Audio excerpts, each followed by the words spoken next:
Well, hey guys, welcome back to Waters Family Homestead. Well, the backhoe has been doing really well. I have worked the crap out of it the last several weeks and haven't had it do that knocking smoke thing it was doing at all. And I've worked it pretty hard, um, up to an hour or two, straight. So it's been doing really well. But I got back here a little earlier today and I've been trying to work on this property line. Most of the limbs that are here are coming through the fence or over the fence. So I was trying to work on these old raised beds behind the chicken pen, try to work my way through. Now, it's going to be a little bit bigger job than I've been doing on some of this other stuff, but I want to get all this cleaned up.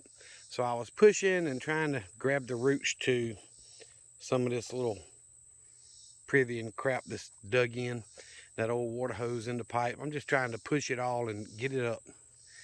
And it did its thing. It went started smoking. I shut it off. It's been setting for a few hours and cranked it up, and it's doing fine. Now, some of you guys that know more about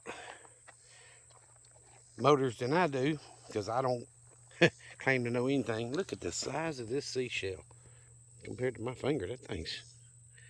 It's alive. No, there's ants in it. Maybe the ants have gotten it. There's a little bitty one right there too.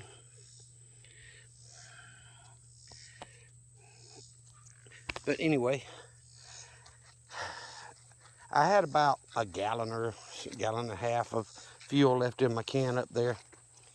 And I was getting down to about a quarter tank or a little under in the backhoe. So I thought, okay, I'll go ahead and pour that in the backhoe or in the tractor. I call it my backhoe because it came with a backhoe attachment.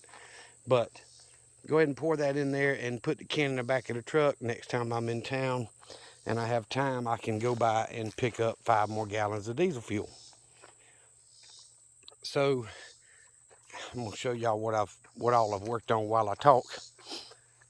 So I'm wondering if maybe there's something going on with the fuel. Although the tank's been flushed out, the water separator's been changed, the fuel filter's been changed, new injectors put in. I'm wondering if there's something going on there, because I ran 3/4 of a tank of fuel through that thing with no issues whatsoever. So I don't know, maybe some of you guys know better. But here's what I'm running into. I'm here where I want to run the fence through for the goats. And I've been working on the other side too. I'll walk around and show y'all. There's several dead cedar trees that I've laid down when I cleared this property and pushed it back into the woods. And my little backhoe just struggles with them dead trees because they're so big.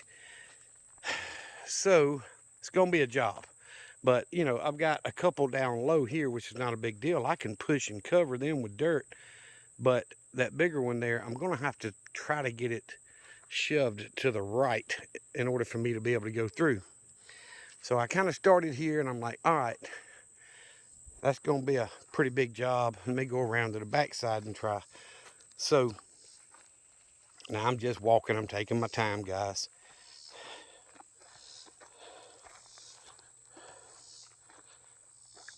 Thought, okay, I made a little bit of progress there. And, every little bit of progress adds up. So y'all know I've worked on this side. I can actually walk up and touch the fence. And this is 40 yards, maybe 30, 40 yards. Long ways to go, but been making progress. And I really wanted to take the day off we had for the holiday and get some work done, but I've pushed up some of it back here, the debris I'm getting out. But I've, been dragging the box blade through here and through the trails, and I'm trying to clean it up some, get some of the small brush out of the woods to make it easier to hunt, and clean it up so the deer will come in and forage a little more. But at the same time,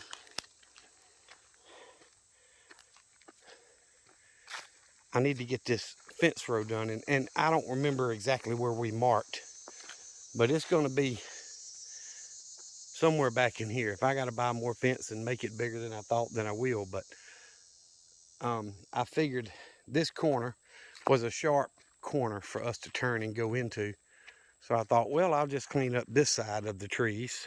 And y'all can tell I have a little bit in between the two big ones there, but that one's a cedar and I want it down, but it's just a little bigger than I can push over with my tractor. So, been trying to dig that one up and haven't got down to the root ball yet. But, so I've done some back here to, you know, make it a little bit clearer. And the little bitty stuff, I don't care. The lawnmower chopped that up.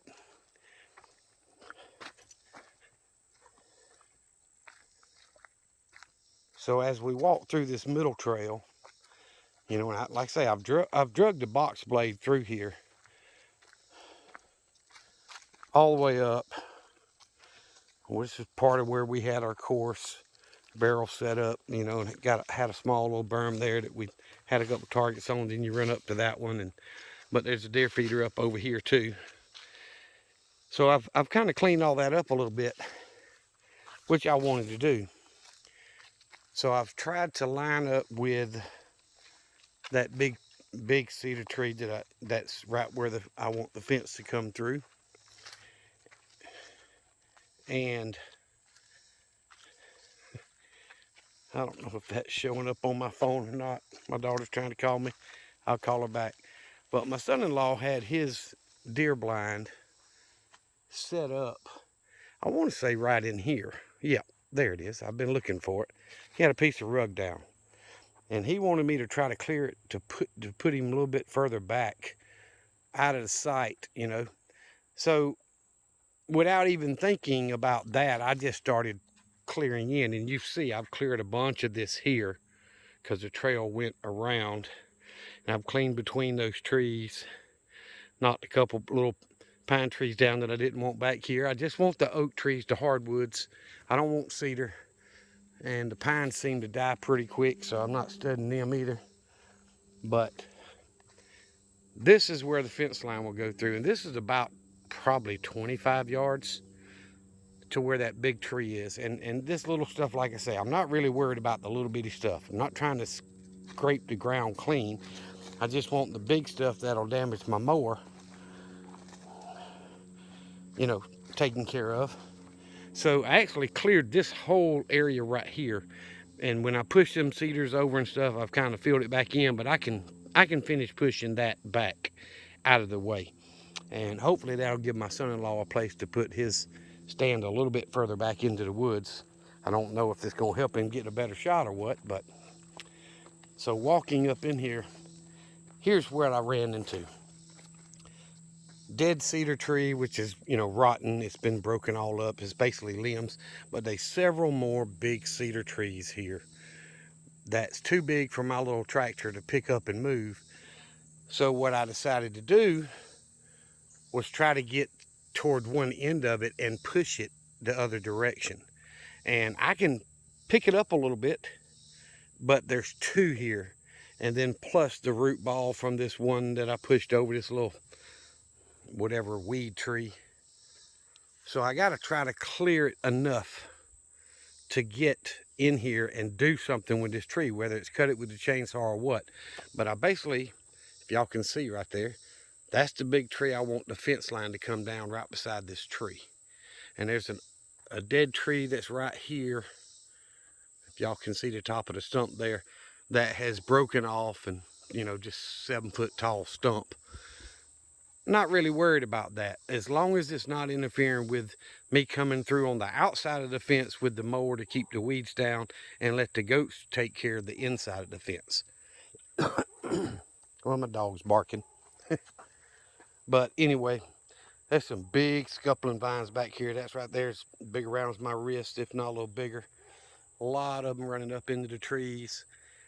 So I'm not trying to take down all the stuff. I'm just trying to clear out a way to run my fence to get the goat pen done. But so I've gotten right close to the tree without too much effort, a couple hours of work. But now I've got the really big stuff that my tractor just can't handle, and I need to get that stuff either cut up or pushed off to the side, and it just so happens to be right in the middle of the tree, to where I'm going to have to spend a lot more time to get around to one end or the other to push it out of the way. And that's going to slow me down a little bit, but hey, progress is progress. I can come through here with the mower deck raised up and keep this stuff knocked down so that I can get in and out and get ready. And you know, of course, I'm going to finish pushing all this stuff back up in the drainage ditch. Actually starts right in here, so I'm not worried about it. I'm planning on pushing most of the debris down in that ditch, and then once I get it nice and filled, cover it with dirt, pack it down, leave it mounded a little bit, so when the wood rots and it settles and all that. And I've cleaned up some here. The old deer stand used to be on that big tree there, so I want to finish cleaning all that up just to open it up some. But I've really got to, before deer season, hopefully within the next week or so, get a lot of this small stuff knocked down to where you've got a clear, you know, line of sight for deer hunting, whether it be with a bow or rifle or whatever. But anyway, thought I'd show y'all what I've been working on. There's a lot going on, and with my tractor acting up like that, I'm just wondering if some of you guys would have a knowledgeable opinion on what might be the problem. I still think it's the rings that are stuck, but I was kind of hoping maybe working it like I have would help unstick those rings, but it's not doing any good at all that I can tell.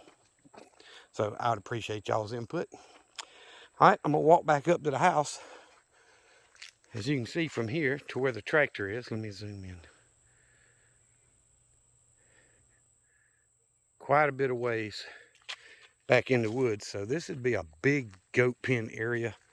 I don't want but about 3 female goats, and then later down the road when I'm ready, get me a male to breed, you know, that kind of deal. But I got to have more than one pen before I get the male. Otherwise, they'll just breed when they want to. And I want to get the females in here, let them eat this stuff down. And once I get the second goat pen done, then I can keep the male separate from the female until it's time to breed them. So that's the idea. Anywho, I'm gonna get off here, go see what my dog's barking back about. My daughter, or not daughter, my son may be back. He had ran to town, so I'm gonna get off of here and go see what's going on up here at the house. Y'all remember what I always tell you: Jesus loves you, and so do I. Y'all be safe, be prepared.